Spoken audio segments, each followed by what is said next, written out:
Hi, I'm Michelle, Cycling Weekly's digital editor. I head up the website and I host some videos as well. I'm pretty into cycling, as you'd probably expect. And finally, as is probably abundantly clear from both the title of this video and probably myself today, that I am going to have a baby pretty soon. Now, this video is going to be quite different to most of the videos that I present for Cycling Weekly. Usually I'm presenting for at least 80% male audience, talking about aerodynamics and frame construction, so this one is going to be a bit more personal.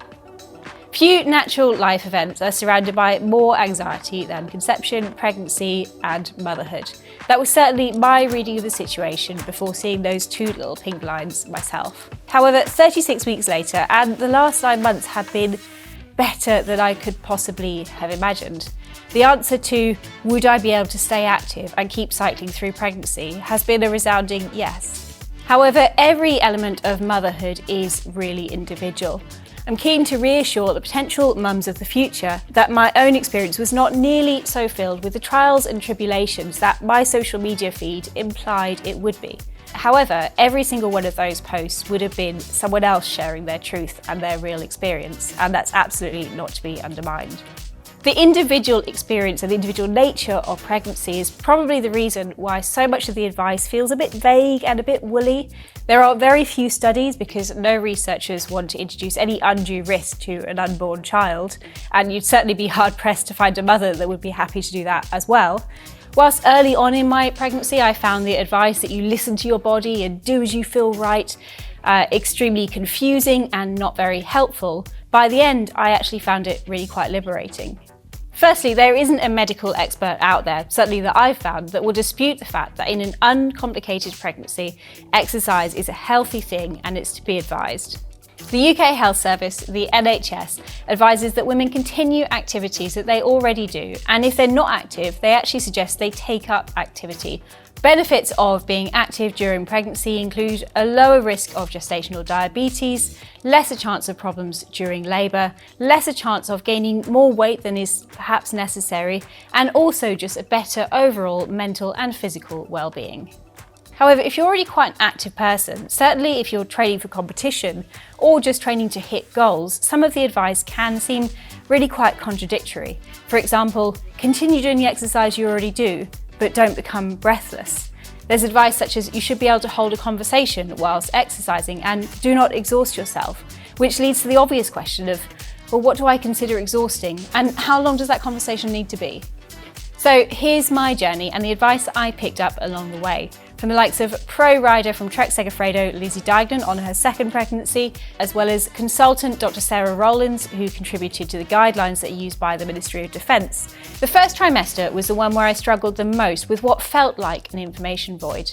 Thankfully, I didn't need to worry. I spoke to Dr. Sarah Rollins, the exercise physiologist who worked with a team of experts to write the guidelines used by trainers at the Ministry of Defence to advise military staff on what they should be doing during pregnancy and also afterwards during recovery. The most questions I found came up in the first trimester because partly you've got no one to speak to. I think that's probably the biggest thing, is if you've not told anyone you're pregnant, you can't ask someone how to do things when you're pregnant. And the main thing that I worried about was heart rate, mainly because I think at about 8 weeks, I read a blog post by an athlete that had said they'd specifically been told you mustn't let your heart rate go over this set rate. I would be really keen to understand from your point of view and your training and understanding, how do women regulate heart rate? How important is it? Why is it? And do we need to worry as much?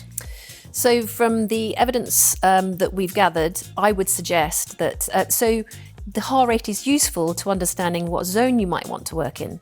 But from a danger point of view, the main dangers that are perceived and have been demonstrated in animal studies is that you want to make sure you avoid hypothermia, so getting too hot, and dehydration. And so the heart rate guidelines, which are going to be really variable in different women, particularly as you get pregnant, as your vascular resistance goes down, so all the blood moves from a kind of central location and starts moving into your periphery instead, you're going to have different heart rate zones. And so I think the thing to focus on is not so much your heart rate, but rather listening to your body about how hard you're working and avoiding that kind of the generation of heat that would potentially be risky around the time when the fetus is, or the embryo is developing. And so I suppose people might use heart rate as a kind of surrogate measure of how hard you're working, and therefore you would perhaps, they're suggesting that you steer clear of the very high heart rate so that you don't get too hot. But actually, if you are exercising in a dry environment and you are, not overstraining and it's cool, then the risk to the embryo is going to be very low, because you're going to be able to, as any other human being, you're going to be able to dissipate heat. I think as well, a really nice mental tip I heard was that, the reality is you're not going to be racing anytime soon. You're going to have a baby. And so if you're not going to be racing for at least a year, what are you training for? Makes more sense just to train to be healthy. Yeah, exactly. I read a lot around blood volume, which I think you've probably already touched on, that can increase by 50%, which sounds absolutely huge. What effect does that have? And is there anything you need to do to, like drinking more, to mitigate, or not to mitigate it, to cater for it? So your body will naturally decide how much fluid it needs, and it's increased its plasma volume, so the extra, the water content of the blood essentially. And that's why you get this relative apparent loss of red blood cells, they're just swimming around in a lot more water. Yes, so your body will just, instead of you peeing the water out, it will just keep the water that it needs, and the hormones will adjust that accordingly. But it will want you to maintain that level. So obviously you then need to make sure that sweat loss is replaced, essentially. But yes, there's nothing you need to particularly worry about that. Your body will just do it naturally. Certainly from a medical perspective, the recommendations are quite firmly that we shouldn't be bumping the bump, because that is dangerous to the unborn baby and potentially to the mother. And so I guess different ladies will have different approaches to risk. And so certainly while the womb is still within the pelvis, it's going to be safe, because it's still low enough that it's not going to be up in the abdomen and then affected. So in your first trimester up till about the week 12. But then after that, as the womb starts to rise out of the pelvis, that's going to be a time when you need to start thinking about, I really shouldn't be falling off this bicycle. We mustn't be frightened. We have to be very respectful of the fact that, yes, we're carrying a baby, and we want to make sure that we protect that baby, and we don't want to bump the bump. But at the same time, it's not a time of illness, and we should be confident in our bodies too, that we're going to know what the times when you feel at risk. And there are lots of things that you can do to stay active, because it's so important to be active during pregnancy, because it's good for you and it's good for the baby, it's good for the mind, and it will mean that you don't become deconditioned afterwards. So it's about adjusting things. So exercise during pregnancy is advised as long as we avoid getting too hot, respect the fact that we are now carrying another very small human being, and also listen to our bodies. However, what happens if the symptoms of pregnancy make exercise undesirable or perhaps even impossible? The first 12 weeks of pregnancy bring with them nausea, bloating, tiredness, and a myriad of other really bizarre symptoms. Every single symptom that you Google followed by "and pregnancy" returns pretty much the same response. This symptom during pregnancy is caused by changing levels in hormones. It's really quite incredible how quite so many seemingly unrelated symptoms can be caused by hormones, and it shows you quite how powerful they are. To learn more about that, I spoke to Dr. Georgie Bruinvels. She's the lead scientist at Orico Health and also co-founder of women's health tracking app Fitr Woman. I mean, my sort of take on the first trimester, now looking back in my third, was that it was effectively like a 12-week hangover. That's pretty much how it felt. It wasn't awful, but suddenly every time that I felt really tired and I didn't want to exercise, if I did it anyway, and with the kind of understanding of, like, I can do the first 10 minutes, and if I don't feel good, I will get off. Yeah. consistently it made me feel better. Yeah. Is there, do we sort of understand why that might be? Yeah, I mean, I just love what you just said about how I'd do it, I'd see how I was after 10 minutes and then I'd reevaluate. And I think firstly, you've hit the nail on the head of how I believe, and from the athletes I've worked with, exercise should be approached through pregnancy. It's all on that, how are you feeling? And being okay to be flexible. If one day actually you felt really nauseous all morning and you're used to training in the morning, well, train later on in the day, or think, actually, I'll just train tomorrow, or I'll pull back a bit. Around this fatigue, what I found really frustrating is, so I wear a Garmin watch and I can monitor my sleep. And I mean, I was falling asleep at 9 p.m. every night. So I was getting lots of hours of sleep, but it was consistently saying poor quality. And I can compare the difference because I was wearing it before. Do we know why sleep is suddenly extremely poor? Yeah, no, that's a really good question. And there's a few different reasons and potential theories behind this. So I guess first thing, obviously, your body is going through so many changes and your body has to work hard to adapt to that, and deal with that. And there's also lots of potentially associated symptoms, as we've already spoken about, whether it's nausea, whether it's lower back pain, whether it's mood changes, feeling more emotional, and all of those can obviously affect you at night as well. So that's important to consider. We also know that you might need to go to the toilet more, which can disrupt your sleep, result in less deep sleep. Getting up and down obviously isn't ideal.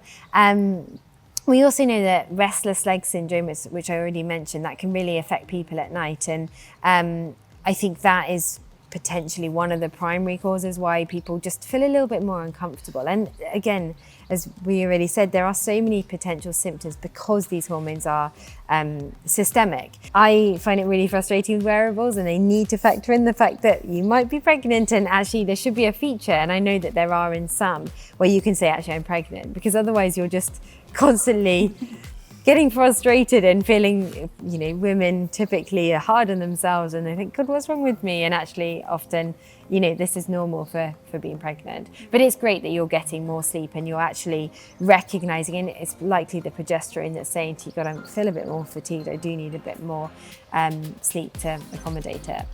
There are a lot of physiological changes that happen early on in pregnancy that can mean that you all of a sudden can't produce the same power that you could, which is feels very strange because at the time you don't look pregnant. Everything about you feels, nothing about you feels normal, but suddenly there's this drop off in power. And your heart rate responds differently.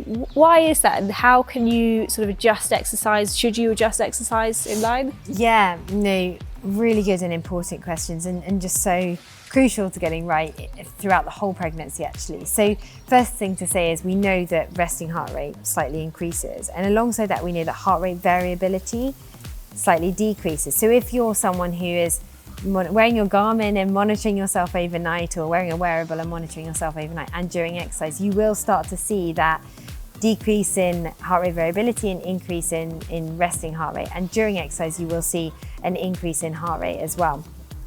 Totally normal, totally natural, again, in response to these hormonal changes. So it's very normal and natural, but what I really would encourage people to do is to track these because they really are signs. So with your heart rate during exercise, for example, we say up to 85% of your max is where you should Yay, that's where I did it. Perfect. Yeah. And you shouldn't ideally go above that, and use that alongside your RPE, so monitoring your self-regulation of how am I feeling? Am I feeling good today? Am I a bit tired? Does this feel like it's enough?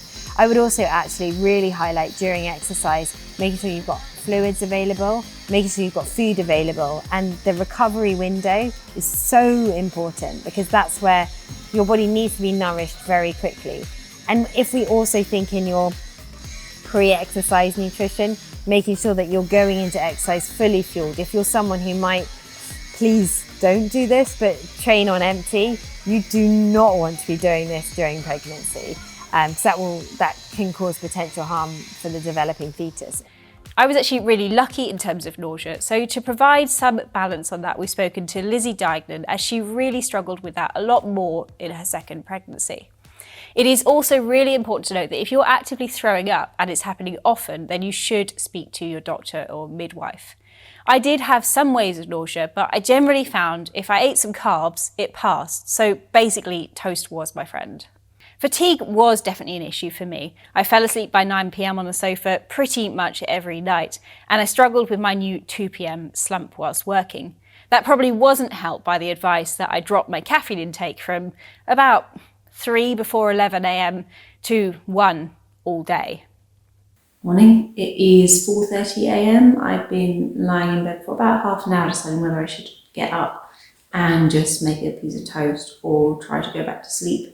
Finally opted for get up and make some toast, which is what I've been doing good, not every night, pretty often for quite a while. Just seem to sort of wake up really early morning, starving hungry, and I can't go back to sleep till I get up and eat something. So that's a bit annoying, but I guess it's probably decent prep for when we've got a very small baby that's also going to wake up easily at 4 a.m. So there we go. The one person who is a big fan of the early morning wake-ups is Alvin, although he's a little confused as to whether it's breakfast time yet or not. The experience is different for everyone and can vary for different pregnancies as well, as I found out when I spoke to Lizzie. I can't tell you how reassuring it was to hear from her, both in terms of how quickly she returned to fitness, but also how balanced she was in her approach. So I'm here with Lizzie Deignan. We were thrilled to hear that you're expecting your second child in September. How are you feeling, for starters? I can finally say I'm feeling good, but it's taken a little while to get here. I'm 19 weeks now, but it's definitely been a much harder pregnancy than with my daughter, but I'm in the golden second trimester, so I'm okay now. Yeah, I somewhat missed that slightly, the golden second trimester. Yeah, it absolutely is the case though. But I would love to hear about how you felt so far this time and how that compares to the first time. So starting with the first trimester, what was like with your daughter and how was it compared this time? So with my daughter, I definitely had nausea for the first 12 weeks and some tiredness. But this time around, I had nausea until last week, so 18 weeks, and I was just completely floored by fatigue. I got much bigger, much quicker, more quickly. So, I mean, the size I am now is, I'm pregnant. Whereas with Ola, people at 20 weeks didn't know I was pregnant still. So things like riding my bike have been much harder this time around. Mm-hmm. And did you have any kind of coping strategies with the nausea that helped? Eating crisps and chips and anything salty and fatty. My mum said, eat what you can to survive. And I really just did that. I mean, it wasn't a time to be sticking to any kind of nutritional plan or whatever. It was all about just being flexible and doing what I could to get through the day, to be honest. What was your riding like last time? Did you ride predominantly indoors or were you outdoors as well? With a bit of mixture?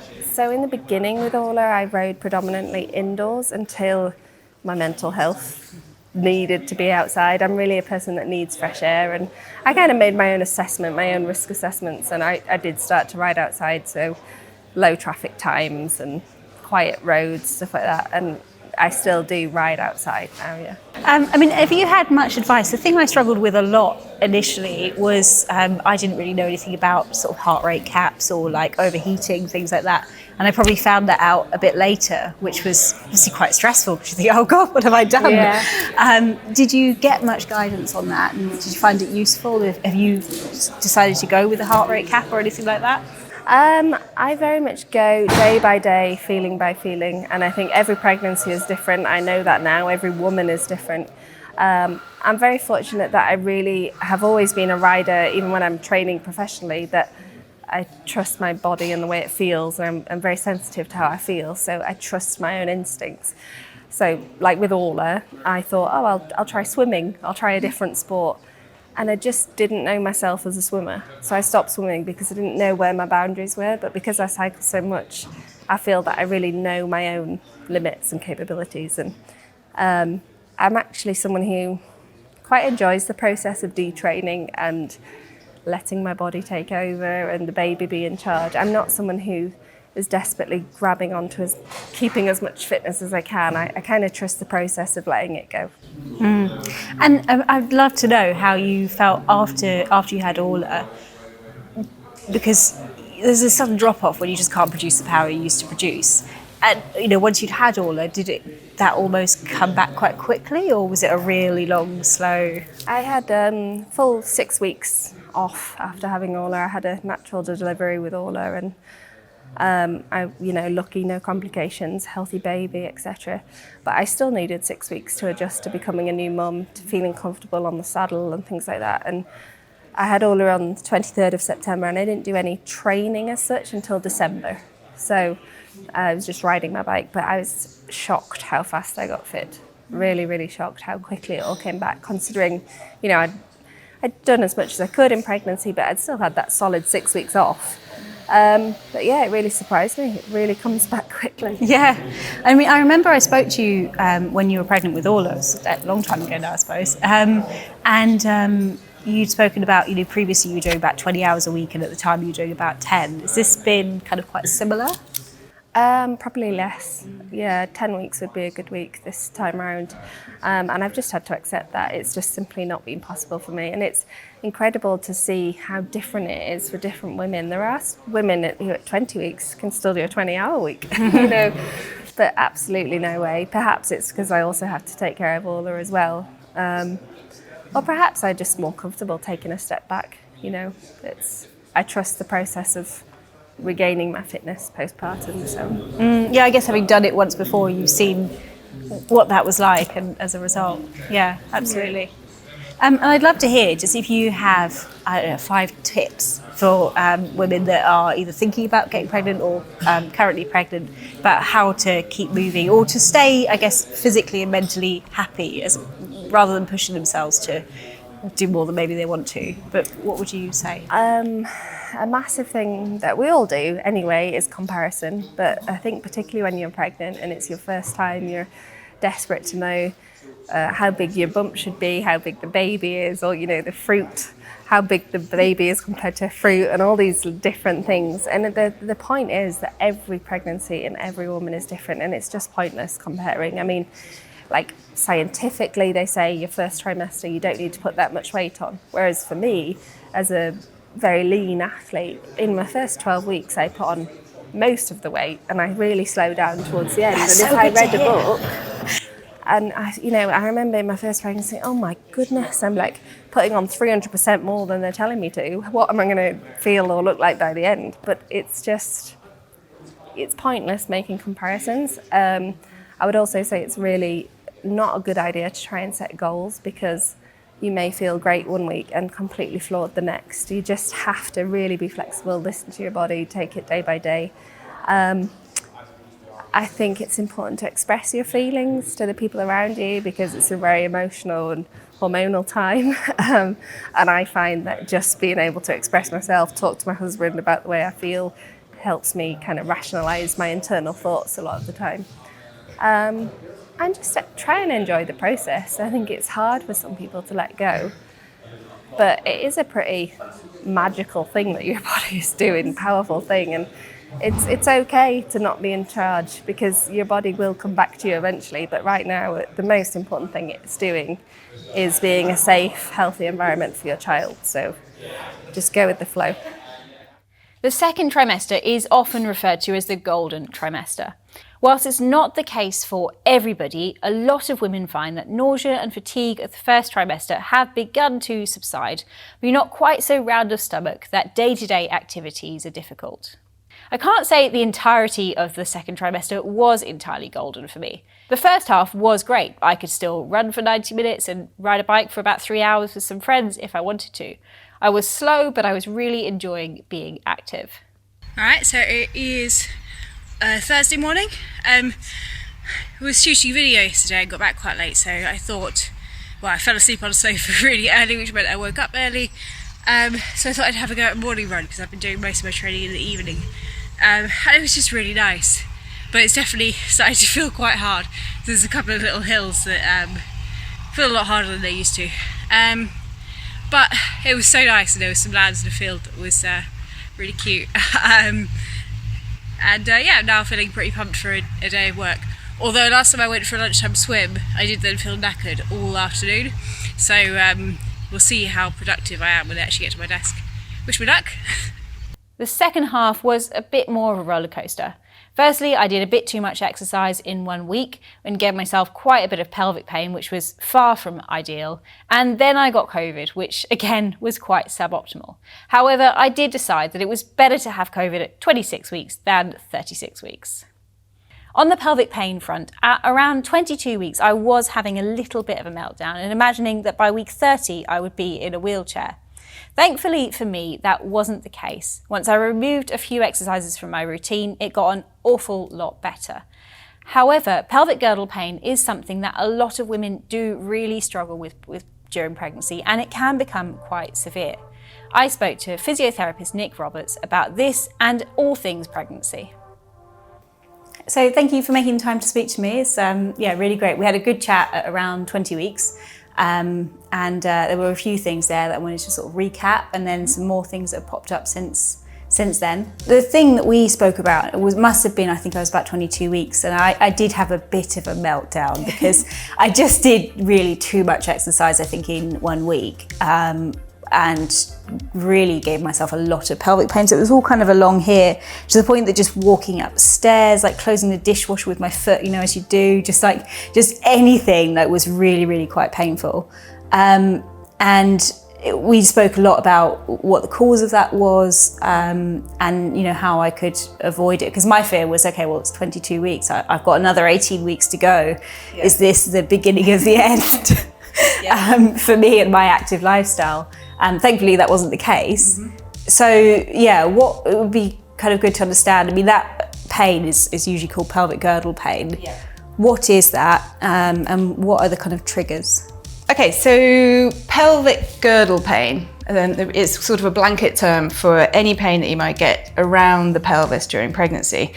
And the reason this happens is because of, well, there's different thoughts on it actually, but one of the suggestions is because of the increase of hormone relaxin that is in your system to allow movement of your pelvis to increase the space for the birth canal for the baby to come out. So because of that, there's more changes happening through the pelvis. And it also means that the pelvis, which is normally really solid and strong, has the potential to shift slightly. And so this can cause pain. Pelvic girdle pain also covers exactly what you were describing, so pain coming in through the groin, and it can also be pain around the back. So here you've got your sacroiliac joint, so your sacrum and your iliums, and you can have pain running through the back here. So it can be the hips, it can be the back, the lower back, it can be the front, and it can also be quite severe pain right over the front of your pubic bone. One of the first things I'd say if you start to notice it would generally be to try and rest from whatever activity you've been doing. So try and give your body a chance to catch up. Some of these changes happen in different stages and at different speeds. So it's not that it happens very, very gradually. Sometimes it can be, well, it's changing, and over those 2 weeks, you might have to really limit your activity. And then you can build back into it. So a bit like for yourself, it was not that suddenly it changed and it stayed like that. For some people it is, the pain comes and it doesn't go away. So it's about balancing your activity. One thing that can help is to wear a support belt. So a belt that goes around the bottom of the pelvis and can also support the bump a little bit, adds a bit of compression to the pelvis and makes it feel a bit more comfortable to do day-to-day activities. Cycling is actually, by virtue of the fact you're on a saddle and it's fairly supported, is normally pretty good. The only thing is with cycling is obviously as you get bigger, there's the baby. So you have to change the bike fit a little bit to accommodate that, which is where if you normally use a road bike, it would mean lifting the handlebars. Some people have even tried you can turn the handlebars around, so rather than being on the drops, you can turn them up so you can use them in that direction. And also using a mountain bike is good because you're in a more, or a hybrid bike, you're in a more upright position, so there's more more space. During pregnancy, you read a lot about pelvic floor exercises, how often you should be doing them. I mean, my first question, we'll talk about postpartum as well, but my first question is how often someone that's quite athletic should be doing them, or are there, I mean, the standard kind of Kegel exercise that most people, find anywhere. Yeah. Is that the best thing to do, or are there kind of other exercises that perhaps we're already doing that we're not aware are exercising the pelvic floor? I think it is important to do pelvic floor exercises through pregnancy, and the general sort of thing I would advise is the basic Kegels, which is like, feeling like you're holding onto a tampon, or if you're sitting on a chair, feeling like you're lifting up away from the chair. It's important that to remind yourself it's a gentle exercise. It's not squeezing the buttocks. It's not using your abdominals. It's a very gentle lift and then relax. The best way to know that you're doing it correctly would be to see a women's health physio. I think during pregnancy, particularly if you're quite athletic and exercising a lot, it's important to not overdo it, to not get hooked on it, to not do many of them throughout the day, because we don't want to make it too hypertonic. So important to do them, but don't get overly hooked on them would be my advice. And I have noticed in later stages, so really more of a third trimester thing, that in some exercises I do get what I think is called sort of doming, when this centre of your stomach suddenly becomes domed, which is very weird to look at. But I mean, that would to me suggest that maybe there's just that bit too much stress going through the abdomen, and maybe those exercises are not the best thing. Yeah, and I think, as I was saying, that your normal six-pack has changed. Most of us have to imagine most of the time. They're always there, they're just slightly hidden. So your six-pack has changed, it's given space for the baby. So when exercises are designed, they're designed to work along muscle fibers and work along the activity of that muscle. That's why we do them. So the rectus abdominis works in this position to create a curl. But because the rectus abdominis is now changed, it's more in that position. If you're doing a curl or a sit-up or using your abdomen, it's working in a different way. So you're not really doing the exercise it's designed for. And I suggest if you're getting that doming, that you're just putting too much load through and the muscles aren't able to cope with that. Things did get harder as the bump grows. Your organs are effectively forced to relocate slightly, and that can result in breathlessness, which is something that I noticed both on the bike and just also going about daily activities like walking up the stairs. So just calming down after one of the baby on board workouts. That one is called A Gentle Reminder, and it is actually the last in the series. And I do wonder if it's meant to be the hardest. The name kind of implies it. It's definitely feeling quite hard. Yeah, it's a really great session, and what I quite like is that towards the end of each sort of 6-minute interval, I'm definitely just nudging the heart rate threshold that I've set myself. So it shows that they're really well thought out, because to be getting pretty much exactly there means I'm pushing myself but not overly hard. Pretty hot. Obviously got the fan on full blast, all the windows open. But yeah, looking forward to a nice chilled out cool down and getting on with my day. However, during the second trimester, I did find that I had a lot more energy. So as well as the Zwift Baby on board sessions, which are designed specifically for pregnancy and are highly recommended and really helped me out a lot during the first trimester, I also started doing more of the Wahoo system Sufferfest sessions. I just reduced my bias to 80 to 85%, and I found I could complete those sessions without going over the heart rate threshold that I'd set myself. In the gym, I did find that anything lying on my back for some time was becoming a little bit uncomfortable, so I just switched those exercises up, for example, using incline benches. And I also cut out a lot of the single leg exercises that I would usually do and swapped those for double leg versions of the same, just to avoid flaring up that pelvic pain. I was actually pretty amazed at how consistent I was able to be with exercise. Yes, the volume was lower and intensity was definitely lower, but I could still continue to do about an hour a day without really any problems. During the second trimester, I started to find that my road bike wasn't really all that comfortable, and I made changes at about week 20. That just meant simply flipping the stem, which brought up the front end of the bike. Most of my bikes are aggressive road racing frames, and generally I have cut the steerer and slammed the stem. So I made it really quite difficult for myself. By week 27, I found that I was actually just much more comfortable on a mountain bike. Finally, onto the third trimester, or the home stretch. This section is going to be a little bit shorter because I found not really an awful lot changed. Physically, yes, the bump grew bigger, and also kicks became a lot more frequent and a little bit painful from time to time. But in terms of being able to be physically active, not a lot changed. I found that the pelvic pain from the second trimester really subsided and dramatically improved, and the amount of time I could sleep for increased as well, albeit still rated poor quality, thanks to Garmin. This really surprised me because I'd always seen the third trimester as a time that it would sort of be all right to just give up. But the fact is, I wasn't inclined to, and I didn't want to stop being active. So we're now at week 31, well into the first trimester. I had a week off work, which has been pretty nice, and actually got a fair amount of riding in, so a good sort of 10 hours worth of, good 10 hours worth of exercise this week, which has been quite nice to see that I can still do that, because I suppose I haven't up until now, but actually largely because work's getting in the way as opposed to necessarily physical capacity. So I had a good, some 3-hour mountain bike rides. Definitely felt like I had to keep fueling during that. Definitely need more food.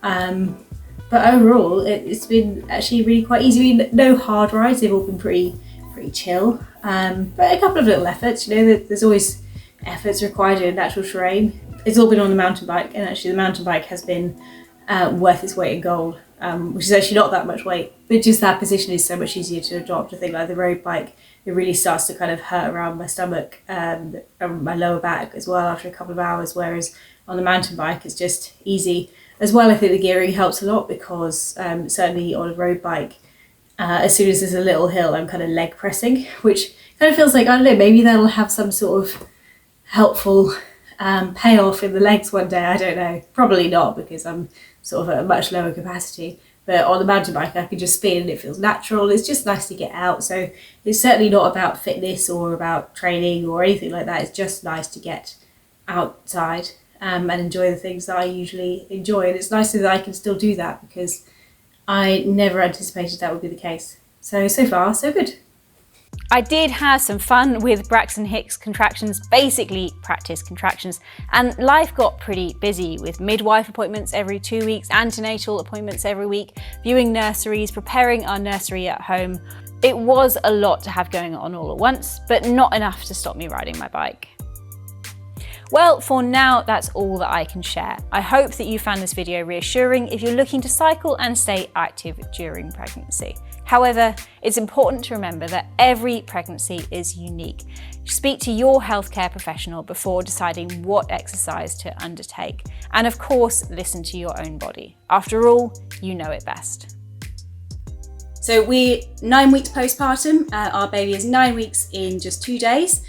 And we are settling into life as a family. So it's been a gradual return back to exercise. I started off with a couple of the baby on board sessions. I don't still have a baby on board, but I certainly have a baby very prevalent in my life. And they just helped me to ease back in. And then I started on the Sufferfest sessions, starting initially with the 4DP set to kind of 80%, then 85. And I did do a session with a few intervals at 100% yesterday. I certainly would have done the whole session at 100%. And I've been able to get outside on the bike as well. And on the days that I'm not sort of outside on the bike, we've been doing an awful lot of sling walks. For years in my 20s, I knew that I wanted to have children at some point, but I was very nervous about the implication that would have. And of course, I've got a long way to go and a lot to learn and find out. But for me, pregnancy and those early weeks were not what I expected. Yes, of course, there were stressful moments, there were hard moments, so I wouldn't sugarcoat that. But equally, there have been so many beautiful moments that have far, far outweighed the difficulty. And that is something that I just wanted to share and I guess make an audience aware of, because for me, it looked like there was far greater amounts of anxiety and negativity, but that's just not been my experience. Hey babe! And we have had a wonderful time. so much joy and so much happiness. And that's really where I wanted to end. We've got many future adventures ahead. We are looking at some of those kind of top tube baby seats. So I hope you've enjoyed this video. I hope that it's shown that whilst pregnancy can be very difficult, there can be instances where you won't be able to exercise. It's certainly not always the case, and you can have an active pregnancy and enjoy being active as your baby grows older. So I think that's it, over and out, and on to the future.